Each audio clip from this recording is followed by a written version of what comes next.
안녕하세요. 프리다이빙 강사 마대환입니다. 이번 시간에는 수중의 폐라는 주제로 설명을 드릴 거예요. 폐의 어떤 용량을 구분하는 그런 용어들을 좀 설명드릴 거고요.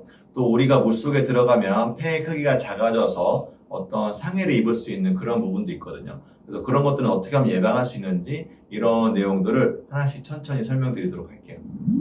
일단 첫 번째는 폐 측정법이라고 해요. 그래서 폐에는 어떤 공기 용량이 있죠. 이 용량을 저희가 구분을 짓는 건데 첫 번째가 TV라고 해요. TV.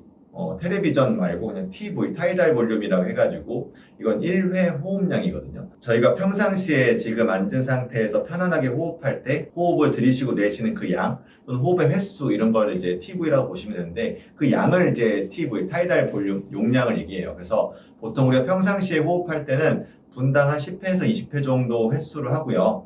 그때 한 번의 호흡으로는 한 500ml 정도의 양을 호흡을 한다고 얘기를 해요. 이게 TV예요. 자, 그 두 번째는 IRV라고 해요.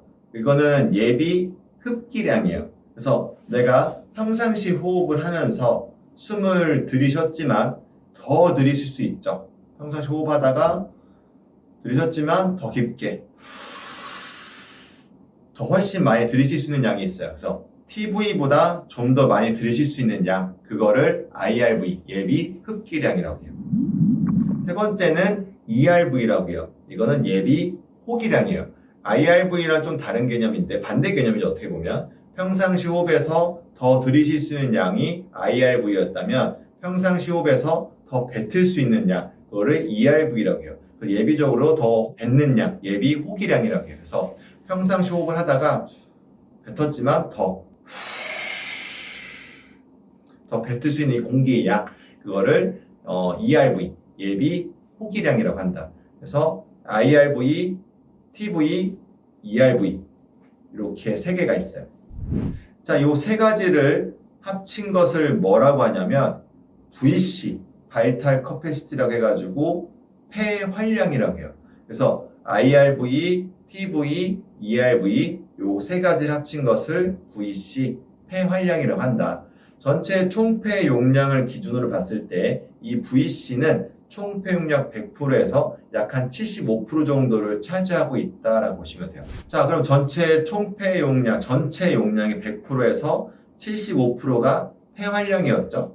근데 나머지 25%가 있죠. 이거를 잔기량이라고 해요. RV, 레지듀얼 볼륨이라고 하는 건데 이 잔기량은 어떤 느낌이냐면 내가 숨을 최대한 다 뱉었다 하더라도 어떤 기관이나 폐는 완전히 진공 상태, 공기가 0인 상태가 될 수 없어요. 최소한의 어떤 부피를 유지하기 위해서 남아있는 양, 그거를 잔기량이라고 해요. 자, 그리고 또 하나의 개념, FRC라고 해요. 이거는 기능적 잔기량이라고 해서 어떤 개념이냐면 숨을 최대한 들이신 상태에서 숨을 참았다가 가볍게 힘을 빼서 숨이 나올 정도 숨을 뱉는 거라고 보시면 돼요. 그래서 이런 모습일 텐데 보세요. 최종 호흡하고 가볍게 뱉으면 여기까지. 근데 ERV라고 해서 예비 호기량 이건 뱉지 않은 상태. 그래서 IRV와 TV의 날숨 정도 양만 배출하고 ERV와 RV 정도의 값을 가지고 있는 거, 그걸 FRC라고 얘기를 해요.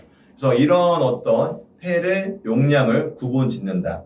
보통 이제 VC와 RV를 합친 게 100%거든요. 그럼 그거를 Total Lung Capacity라고 해가지고 TLC라고 해요. 이거는 총폐 용량이다. 일반적으로 총폐 용량은 남자의 경우는 한 6리터 정도, 여자의 경우는 4에서 4.5리터 정도의 용량을 가지고 있다. 그래서 우리 인체의 어떤 폐 용량은 이런 용어들로 구분 지을 수 있다라고 알고 계시면 돼요. 자, 근데 저희가 이제 수심을 내려가면 압력 평형을 해야 되죠. 근데 이 압력 평형의 기본적인 이제 원리는 폐에 있는 공기를 내가 어떤 근육을 이용해서 필요한 위치로 보내주는 것을 압력 평형이라고 해요. 즉, 폐에 있는 공기를 가져다 쓰는 거예요. 근데 이 폐에 있는 공기의 양은 무한하진 않겠죠.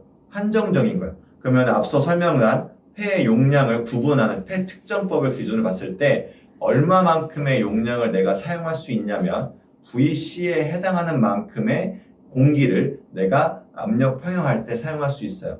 즉 내가 이퀄라이징 압력 평형을 하고 계속 내려가다가 폐의 어떤 용량이 VC를 다 쓰고 RV에 도달한다. 폐 용량이 작아져서 RV 수준에 도달하면 이퀄라이징을 실패할 수 있다라고 보시면 돼요. 자, 이렇게 RV에 도달해서 이퀄라이징에 실패한 수심, 그걸 보통 RV 수심이다라고 해요. 보통 일반적으로 RV는 25% 정도의 용량을 얘기해요.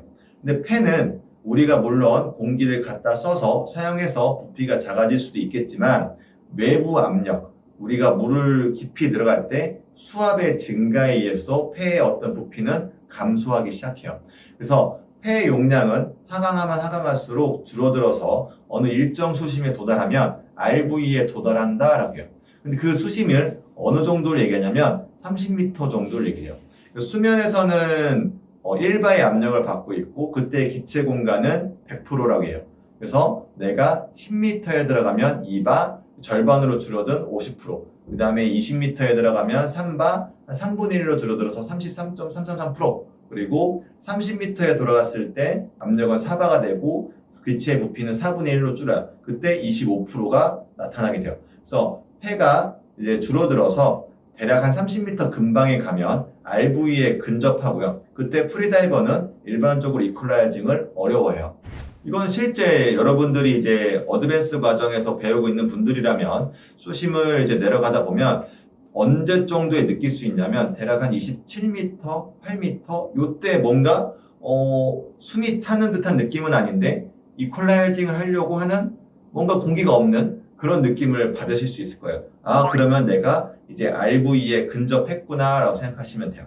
근데 이 RV라는 어떤 폐 측정법에서 나오는 이 용량, 그 퍼센티지는 무조건 고정값은 아닌 거예요.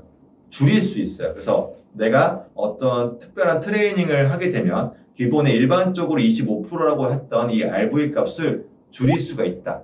RV 값을 줄인다는 것은 VC가 늘어났다는 것을 같은 얘기라고 보시면 돼요. VC가 늘어났다는 것은 압력 평형을 할 수 있는 공기를 좀 더 많이 사용할 수 있는 공기량이 많아졌다. 그래서 내가 RV가 25%인 사람이 어떤 트레이닝 과정을 거쳐서 20%로 줄였다면 VC는 80%가 되겠죠. 이런 식으로 상대적으로 늘어나는 효과를 받을 수 있어요. 그래서 RV를 줄이는 어떤 훈련을 하면 내가 깊은 수심을 내려갈 때 공기가 부족했던 그런 느낌을 좀 없앨 수 있다. 즉 이퀄라이징을 좀 더 수월하게 할 수 있다라고 보시면 돼요. 자, 그래서 이제 어드밴스 레벨 3 과정에 보통 이제 들어오시는 분들은 저희들이 이제 렁 스트레칭이라는 걸 얘기해요. 렁 스트레칭이잖아요. 이 스트레칭은 기본적으로 근육을 대상으로 하는 거예요. 근데 폐는 근육이 아니에요. 그러니까 여기서 얘기하는 건 스트레칭을 어디에 하는 거냐면 횡격막이라는 근육과 늑간근이라는 호흡 근육이 있죠. 이 두 가지 근육을 스트레칭 해주는 것을 보통 렁 스트레칭이라고 해요. 그래서 제 유튜브 채널에 보면은 폐 스트레칭이라고 제가 표현한 영상이 있거든요. 그런 거를 한번 참고하셔가지고 아 이렇게 하는구나. 레벨 3 과정 또는 이제 뭐 단체마다 좀 다를 수 있는데 마스터 과정 이런 데 가면 이런 스트레칭 방법을 배우는구나 라고 생각하시면 돼요. 근데 내가 이런 특별한 트레이닝 방법, 폐 스트레칭인 거를 충분히 하지 않은 상태에서 깊은 수심에 들어간다면 압력 평형을 막 억지로 해서 어떻게 했어. 그러면은 귀나 구비동 쪽 이쪽은 괜찮을 수 있겠지만 폐는 그렇지 않다는 얘기예요. 폐도 압착을 받을 수 있는 그런 수심이 이제 30m가 넘어가는 순간, 즉 RV 수심을 넘어가는 순간은 폐도 압착을 받을 수 있고 그걸로 인해서 어떤 상해를 경험할 수 있을 것이다. 그러면은 이제 내려가면 안 되겠죠. 그래서 저희가 어떤 깊은 수심을 내려갈 때 이 어드밴스 과정에서는 몸을 만들어야 돼요라고 말씀드려요. 그런 몸을 만드는 방법이 렁 스트레칭이 그 중에 하나의 방법이 될 수 있는 거지.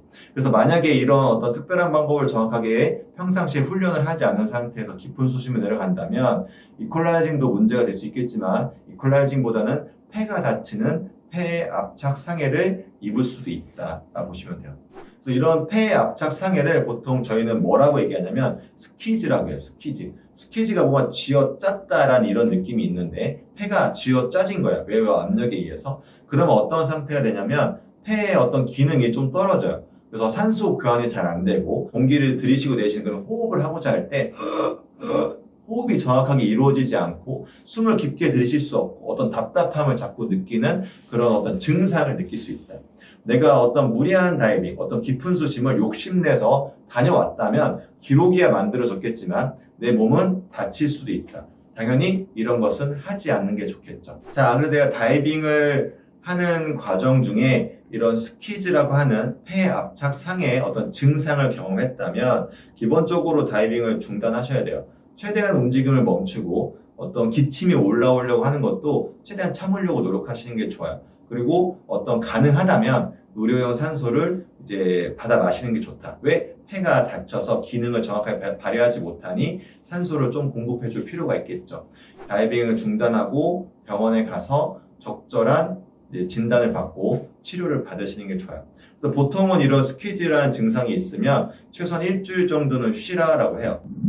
그래서 우리는 깊은 수심을 내려가면 압력 평형도 물론 되게 중요한 기술인데 폐의 어떤 근육, 폐가 작아지고 커지는 이런 변화가 압력에 의해서 이루어지기 때문에 그런 변화에 미리 사전에 적응을 시킬 준비가 필요하다. 그게 렁 스트레칭이다라고 했던 거예요. 그래서 보통 이런 렁 스트레칭은 크게 두 가지, 풀렁 스트레칭과 엠프티 렁 스트레칭 구분되어 있고 이런 것들은 전문 강사님들 또는 제 유튜브 채널에 있는 영상을 참고해서 한번 확인해 보실 수 있을 것이다. 그리고 이런 스퀴즈를 예방하는 가장 첫 번째는 뭐냐면 무리하지 않는다. 내가 준비가 아직 이루어지지 않고 하강 중에 어떤 불편감을 느꼈다면 나는 아직 좀 더 트레이닝을 필요하다라고 생각하시면 되고 쿨하게 그냥 턴하고 올라오시기 가장 좋아요. 거기서 좀 더 내려간다는 것은 물론 기록은 늘어날 수 있겠지만 내가 상해를 입어서 그 이후의 다이빙이 더 어려워질 수 있는 거예요. 그렇기 때문에 항상 무리하지 않는다. 그리고 깊은 수심에 내려가면 내려갈수록 폐가 작아져서 어떤 다칠 수 있는 확률이 증가하기 때문에 깊은 수심에서 우리가 턴을 하는 것도 되게 중요하다. 그래서 이런 것들은 수업하는 과정 중에 강사님들이 잘 체크를 해주려고 노력을 하실 거예요. 그래서 저희가 다이빙을 하는 것은 가장 첫 번째는 재미있게 즐기려고 하는 거예요. 저희가 어떤 기록을 만드는 것도 그것이 어떤 기록이 주는 성취감이 있어요. 근데 어떤 상해를 입으면서 기록을 만든다는 것은 내 몸이 좀 다칠 수 있으니까 좋지 않겠죠. 그래서 항상 다이빙은 좀 보수적으로 하는 것이 좋겠다.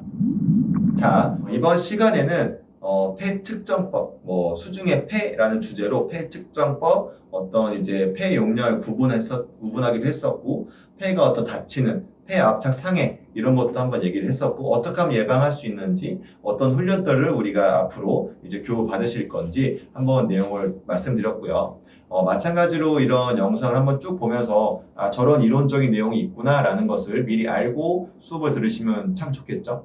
그리고 궁금한 사항이 있다면 다시 한번 댓글을 달아주시면 저도 한번 확인해보고 설명을 드리는 시간을 가져보도록 할게요. 오늘은 여기까지 하겠습니다. 감사합니다.